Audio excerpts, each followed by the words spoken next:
بسم الله الرحمن الرحيم الحمد لله رب العالمين والصلاة والسلام على رسول الله صلى الله عليه وسلم السلام عليكم ورحمة الله وبركاته قديب مجمريا الله سبحانه وتعالى بنص አገብተን አትርፈን ምንወጣበት ቤት ላመጣን ጌታ ምስጋና አላህ ይገባው ሰው ክብሩን ለመሸጥ ገንዘብ ከፍሎ የሚገባበት ብዙ ቦታ አለ ሲወጣም ክብረ ቢሶን ይወጣል በዱንያ ላይ ደግሞ በነፃ ተገብቶ አትርፎ የሚወጣበት መስጊድ ብቻ ነው ከዛ ውጪ ዱንያ ላይ በነፃ ተገብቶ የሚተረፍበት ቦታ የለም የዚህ አይነት ቦታ አላህ Subhanahu Wa Ta'ala ወዶን ከፊሉ በሱስ ከሱሱ ላይ አልነሳም ብሎ ከፊሉ አይ አላቋርጠውም ቺን ድራማ ብሎ ድራማውን እየቀጠለ ከፊሉ አረ እንዴ የፈለገ ኢማሙ ሐያ አለ ሰላይ በሉ ማንቼ ጎሉን ሳያገባ ብሎ ደግሞ ቁጭ ያለ ማን ግጥም ያኖረው አላቅም ደግሞ ድንገት ማንቼ ካለው አላውቅም አንተም አለህበት እንዳትሉ አጠቃላይ በተለየ አህዋል ያሉ ወንድሞቻችን ቁጭ ባሉበት እኛን አላህ Subhanahu Wa Ta'ala በእንደዚህ አይነት ምርጥ ቦታ መላእክቶች የሚያንጃብቡበት እዚህ ቤት ከማንም የምንለየው ደግሞ የሚተላለፈው መልእክት እንኳን ሐዲሱ ባይገባው እዚህ ጋር ቁጭ ያለው ሰው በመቀበጡ ብቻ ምህረት ያገኛል የሚገርም ትርፍ ነው እኮ ዱንያ ላይ እንደ መስጊድ ትርፍ ያለበት ቦታ የለም ለአንድ ሰዓት ለሁለት ሰዓት ዳዕዋ ቢነገር ምንም አይገባው ባይገባው ግን አይከስረው ስለተቀመጠ ብቻ ያንዳንዱ ተቀማማጭ ሁሉ መላእክቶች ሁሉ ማረው እዘንለት እያሉ ዱዓ አረጉልናል አላህ Subhanahu Wa Ta'ala ከሚማሩት ከተማሩት ባሪያዎቹ አላህ ያድርገን እንግዲህ ዛሬ ወንድሞቻችን ያው ብዙ አስቸግሪያቸው ነው በአራት ወር አካባቢ ፕሮግራም እንድናዘጋጅ ብዙ ጊዜ ይጠይቁናል ሳናው ቀርተን አይደለም ነገር ግን እንደምታውቁት ዳዕዋው በጣም አድርጎ ሰፍቷል ገጠሩ ዳዕዋ ይፈልጋል ከተማው ዳዕዋ ይፈልጋል ያ ሁሉ ደግሞ ማዳረስ አይቻልም አላህ እንኳን የራሱን ሐቅ ቆሞ መስገድ የማይችል ሰው ቁጭ ብሎ የማይችል ሰው ተደግፎ የማይችል ሰው እያጠቃቀሰ ደግሞ መስገድ የማይችል ሰው በቃ አምሮን ስተዋል አይጠየቅም እዚህ ድረስ ያሉ ሰዎች ይጠየቃሉ ስለዚህ ዳዕዋ ሰው ይፈልጋል ነገር ግን ዳዮች የሉም ዳይ የለም እዚህ ሀገር 7 ልጅ ይወልዳል 9 ልጅ ይወልዳል ልጁን ዳይ ለማድረግም የሚመኝም አባት ብዙ የለም በጣም የለም ለምን ዳይ ከሆነ መኪና አይዝም ዳይ ከሆነ ቆንጆ ብር አይቆጥርም ዳይ ከሆነ የሰው ሰደቃ ተቀባይ ሆኖ ይኖራል የሚል ሜንታሊቲ ስላለ ዳይ አናገኝ ዳይ የለም ደግሞ ማለት ምድር የለም ነው የመኖር ያለ መኖር ዋስትና የሚኖረው አንድ አካባቢ አምር ቢል ማዕሩፍ ነይ አኒል ሙንከር ሲኖር ብቻና ብቻ እዚህ አካባቢ በሰላም ገብቼ እወጣለሁ የሚል የምትል ወደ መልካም የሚያዝ ከመጥፎ የሚከለከል ሰው የግድ ያስፈልጋል በየትኛው ምንቀይራቸው ቤቶች ምንገዛቸው ቤቶች ቤቱ ያምራል አያምርም ካሬው ስንት ነው አይደል ማለት ያለበት አምር ቢል ማዕሩፍ አለ የለም አምር ቢል ማዕሩፍ ከሌለ አባት እንደ አባት የማይታይበት ታላቅ እንደ ታላቅ የማይታይበት የሰው ሐቅ አማና ነውር የማይሆንበት አካባቢ ከሆነ ምንን ትኖራለህ እንኳን ሞባይል ልጅ እየቀማረል እንደ ሰው ሞባይል ምን ይገርማል ልጅን አክቶ 3 ሚሊዮን ብር አምጣ 2 ሚሊዮን ብር አምጣ እያለ አይደል የአንድ ሰው ቀልብ መስበር ቢገባውና አምር ቢል ማዕሩፍ ቢገባው ኖሮ እንኳን ልጁን ሊደብቅበት 3 ሚሊዮን ብር ሊጠይቅ ይቀርና አያስበውም ጉዳዩ ስለዚህ ወንድሞቻችንንም ላይ እዚህ አካባቢ ዳዕዋ ለማድረግ ብዙን ጊዜ ይጠይቃላችሁ አላህ በሚያቀው እግራችን ዘርግተን ለመተኛት እግራችን ዘርግተን ለመብላት አይደለም በጣም ብዙ ክፍተት አሉብን ከሚባለው በላይ ክፍተቱ በነገራችን ላይ በሙስሊሙ ብቻ አገሪቷ ብዙ ክፍተት አላት 120 ሚሊዮን አለ ሰዎች ግን የሉ ቀበሌ ስትሄድ የምትጨነቀው ለምንድን ነው አምር ቢል ማዕሩፍ ስላልሰማ ነው መታወቂያ መስጠት ውለታ ይመስለዋል። ለምን እንደሾመው አላህ አያውቅም። ክፍለ ከተማ መሄድ ጭንቀት ነው። ለምን ሳንቲም ካልከፈለ ጉዳዩ ያልቅለት። ጤነኛ ሰው ስላልሆነ የተቀመጠው ችግር ውስጥ ገባል።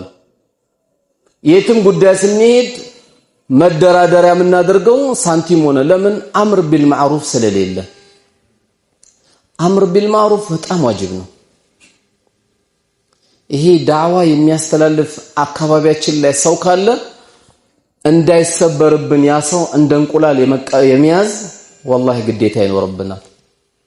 ይሄ ልጅህ የሚያደርገው ይሄ ዳዕዋ ያደረገለት ነው። ይሄ ልጅ ላይ ደግሞ ዳዕዋ ያደረገው አንተ ድንገት ኮልፌ ተኝተ ሊሆን ይችላል። ሱቅን ግን አላህ ይዘጋው። ልጅ እዚህ ቤት ሲመጣ መርፌ ስለተወጋ አንተ ሄደ ኮልፌ እንኳን ቀብር ብተኛ እዚህ ቤት የሚያደርገው ሰላት አላህ አንተ ጋር ያደርስልሃል።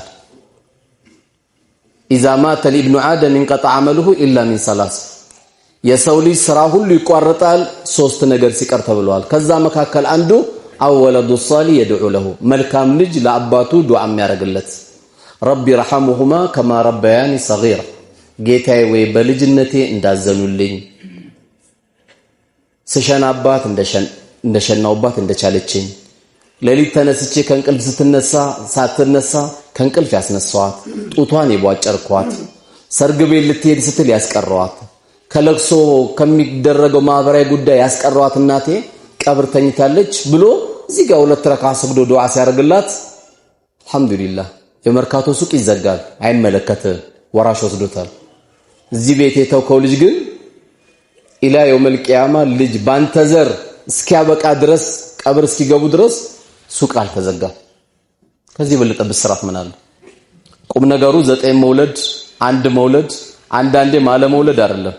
አላህ የራሱ ህክማ አለው። አልহামዱሊላህ 9 ልጅ አለኝ ስትለው 9 ክብሪት ነው የሚሆንብህ በጥሩ ካላሳደክ 9 ስላለ አይደለም። አንድ ወንድሜ ደግሞ ተመኝቶ አንድ ልጅ ስላጣ አላህ ፈልጎልህ ነው። በልጅ እንዳትቀጣ ስለፈለኩኝ እኔ አንተን ስለፈለኩኝ ብሎ ነው እንጂ አላህ የፈለጉን መንታ ይሰጠዋል። የፈለገውን አንድ ልጅ ይሰጠዋል። የፈለገውን ደግሞ ማሃን ያደርገዋል። ይሄ ኔትወርክ ያለው በአላህ እጅ ብቻ ነው። ስንቱ እየሄደ ነው አይደል እንዴ? አንድ ልጅ ፍለጋ ቻይና 5 ሚሊዮን ብር፣ ታይላንድ 7 ሚሊዮን ብር፣ ህንድ 10 ሚሊዮን ብር እያለ ስንት ብር ያወጣል። አላህ የራሱ ህክማ አለ። ያ ህክማው በሱ እጅ ነው ያለው። ስለዚህ ርዕሴን እስካሁን አልገባውም። ወደ ርዕሴ ከመምጣቴ በፊት እያንዳንዳችን 5 ልጅ 3 ልጅ 2 ልጅ በምንወልድበት ጊዜ ልጃችን አንዱ ጎበዝ ነጋዴ ከሆነ አልহামዱሊላህ አንዱ የአላህ ቤትን የሚንከባከብ አንዱ ዳዒ የሚሆን እኛ ዳዕዋ እናደርገው። እንግዲህ የዛሬው የተሰጠኝ ርዕስ አላህ Subhanahu Wa Ta'ala በዱንያ ላይ ማንም ደረጃቸውን የማያወርድባቸው የፈለገ ዱንያ ላይ ታዋቂ የሆነ ሰው እንኳን በገንዘብ ቢታወቅ አሊምነ ተብሎ ከፍ ቢደረግ የጠቅላይ ሚኒስቴር አማካሪን እንኳን ቢባል ጠቅላይ ሚኒስቴርም ቢሆን ከዛም በላይ ቢባል ሰው ካለ ደረጃውን ላያገኝ የሚችልበት የዚህ አይነት ደረጃ በዱንያ ላይ አላህ ሰጥቶኛል ብሎ ከፍ ብሎ የማይታይበት አላህ ዱንያ ላይ ከሰጠን ትልቁ ነገር ወላጆቻችን ናቸው። በተለያየ አጋጣሚ መልእክቱን ለማድረስ ሞክረናል። ቢያንስ በወላጆች ጉዳይ በተለያየ መድረክ ባስተላለፍነው በተለያየ መንገድ ባስተላለፍነው አልহামዱሊላህ ረብል ዓለሚን ወላጆችን በሚመለከት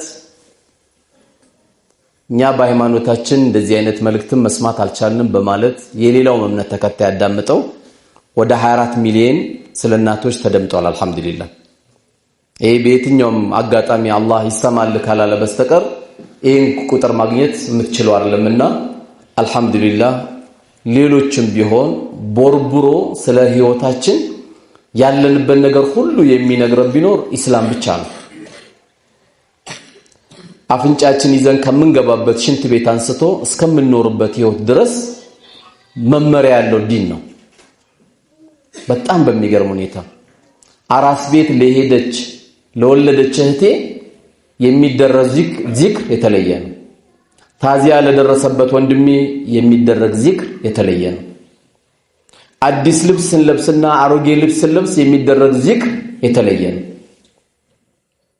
አዲስ ቤት ስንገባ የሚደረገው ዚክር የተለየ ነው። ከቤታችን ስንወጣ የተለየ ነው፣ ስንገባ የተለየ ነው። መስጊድ ስንገባ የተለየ ነው፣ ስንወጣ የተለየ ነው። አዲስ ሙሽራ ስናይ የምናደርገው ዱዓ የተለየ ነው። የትኛውም ዲን ከእስላም ውጪ የተናገረ የለም።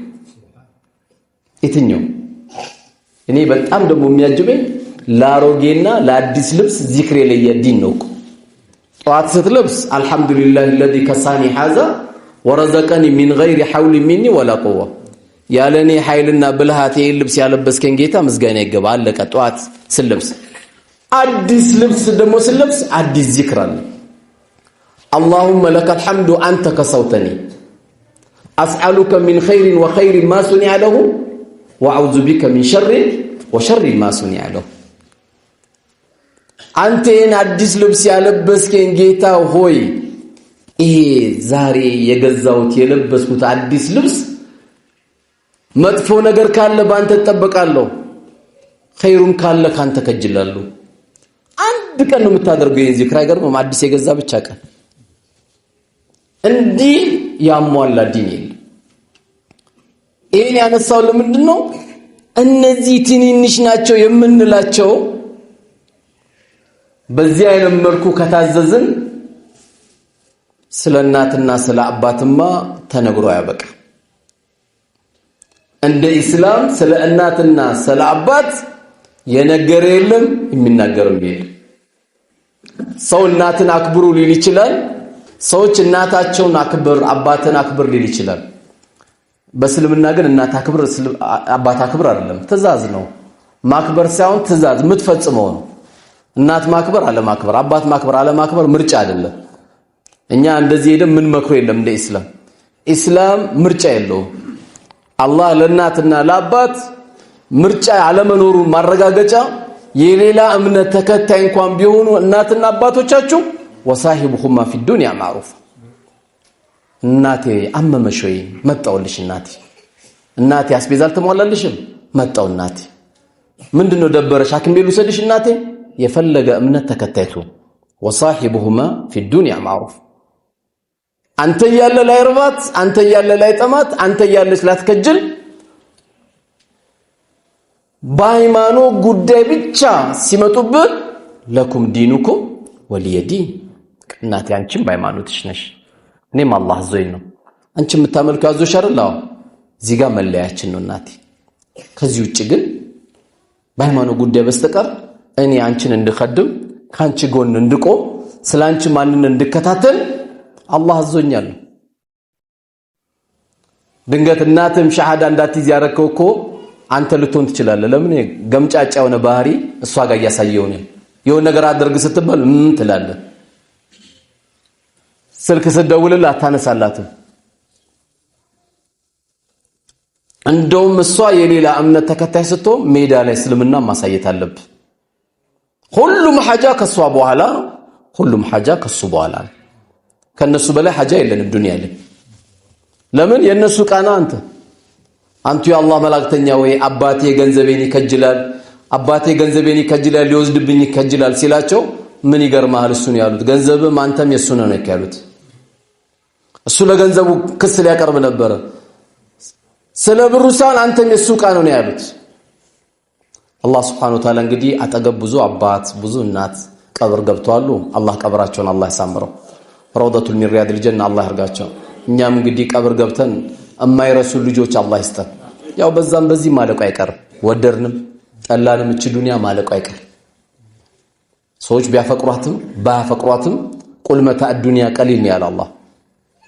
የዚህች ቅርቢቷ ትንሽ ናት ነው ያለው። አላህ ደግሞ መስጊድ ገብቶ ዱዓ የሚያደርግል ልጅ ተተሜድ ማለት እኮ መሽሞት ካንተ ስንት አባቶች ሞቱ።